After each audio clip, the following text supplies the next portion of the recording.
নমস্কাৰ আজি আমাৰ ইচ্ছা কাবলেছৰ ফালৰ পৰা আপোনালোকে লৈ আহিছে এখন বঢ়িয়া গাড়ী আৰু গাড়ীখন আপোনালোকক দেখাও এইখন চাওক Maruti Suzuki Alto K10 white colour গাড়ী হয় বাম্পাৰ টু বাম্পাৰ অৰিজিনেল পেইণ্টত আছে হোৱাইট কালাৰ ডেন্ট নাই স্ক্ৰেচ নাই গাড়ীখনৰ কণ্ডিশ্যন বঢ়িয়া হৈ আছে চাৰিটা টায়াৰ বঢ়িয়া কণ্ডিশ্যনত আছে লগতে আমাৰ গাড়ীখনৰ ইণ্টেৰিয়ৰ এক্সটেৰিয়ৰ আমি গোটেইখন অকমান দেখাবলৈ আপোনালোকক ভালদৰে দেখাবলৈ চেষ্টা কৰিম এক্সটেৰিয়ৰটো চাই লওক গাড়ীখনৰ কণ্ডিশ্যন বঢ়িয়া হৈ আছে টায়াৰ চাওক টায়াৰ কণ্ডিশ্যনৰ পৰা আদি কৰি গোটেইখিনি টায়াৰ কণ্ডিশ্যন চাওক কিমান ধুনীয়া হৈ আছে হুইল টায়াৰ হুইল লাগি আছে গাড়ীখনৰ টায়াৰ কেইটা চাওক টায়াৰ বঢ়িয়া হৈ আছে গাড়ীখনৰ ৰানিং বহুত কম হৈছে গাড়ীখনৰ ৰানিং একেবাৰে নাই হোৱা বুলি ক'লেও বেয়া নহ'ব গাড়ীখনৰ ৰানিং হৈছে 9971 অনলি অডোমিটাৰটো চাওক 9971 ৰানিং হৈছে গাড়ীখনত আপোনালোকে মিউজিক চিষ্টেম পাই যাব মিউজিক চিষ্টেম আছে লগতে আপোনাৰ পাৱাৰ উইণ্ডো পাই যাব বেক চিট কেইটা চাই লওক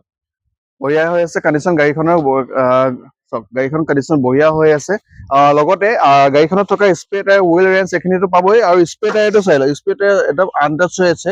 গাড়ীখনৰ চাওক কিমান ধুনীয়া কণ্ডিশ্যনত আছে গাড়ী টায়াৰ একদম আনটাচ হৈ আছে spray tyre jack wheel wrench এইবোৰ একদম পেকিং হৈ আছে গাড়ীখন টোটেলি আপোনালোকে এখন নতুন গাড়ী কিনাৰ দৰে হ'ব এইখন গাড়ীখন বহুত ধুনীয়া কণ্ডিশ্যনত আপোনালোকে পাব এখন গাড়ী বহুত ধুনীয়া গাড়ী এখন আহিছে আমাৰ ইয়ালৈ ৰিচা কাৰ প্লেচলৈ তো এইখন হৈছে এল্টো K10 হোৱাইট কালাৰ গাড়ীখন চালে ইণ্টেৰিয়ৰ এক্সট্ৰা আমি দুইটাই দেখালো আপোনালোকক ভিতৰ বাহিৰ বঢ়িয়াকে দেখাইছো আপোনালোকক চাই লওক গাড়ীখন চাই লওক ভালদৰে হোৱাইট কালাৰ কোনো স্ক্ৰেচ নাই কোনো ডেন্ট নাই গাড়ীখনৰ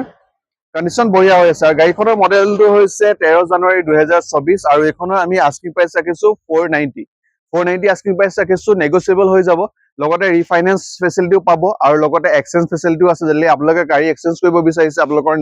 পুৰণা গাড়ী দি যদি নতুন গাড়ী ল'ব বিচাৰিছে তেতিয়াহ'লে এখন ল'ব পাৰে যদি আপোনালোকৰ স্কুটি বাইক আছে সেইখনো এক্সচেঞ্জ হৈ যাব কিন্তু স্কুটি আৰু বাইকৰ কণ্ডিশ্যনটো অকণমান ভাল লাগিব আৰু অকণমান আপ মডেলৰ লাগিব আপোনালোকে এখন গাড়ী চাবৰ কাৰণে আহিব লাগিব আমাৰ ৰিচা কাৰ প্লেচ যোৰহাট মাললী ঢেকৰগড়া ৰোড আপোনালোকৰ স্ক্ৰীনত কণ্টেক্ট নাম্বাৰ দিয়া আছে কণ্টেক্ট নাম্বাৰ কণ্টেক্ট কৰিব পাৰিব লগতে আপোনালোকৰ লোকেশ্যন দিয়া থাকিব লোকেশ্যনৰ মতে আপোনালোকে আমাৰ ফিজিকেলি গাড়ীখন চাবৰ কাৰণে আমাৰ ৰিচা কাৰ প্লেচ যোৰহাটলৈ আহিলেই হ'ল মাললী ঢেকৰগড়া ৰোড